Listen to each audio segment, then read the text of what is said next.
Gunung Merapi kembali erupsi pada Sabtu malam. Gunung api di perbatasan Jawa Tengah dan Yogyakarta ini berada di level 3 atau siaga.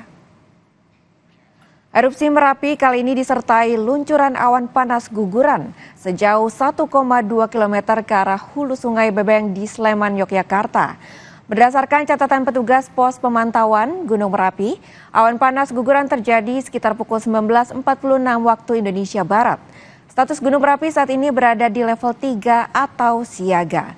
Warga dan wisatawan diimbau tidak melakukan kegiatan apapun di dalam zona bahaya. Yakini radius 5 km dari puncak Gunung Merapi.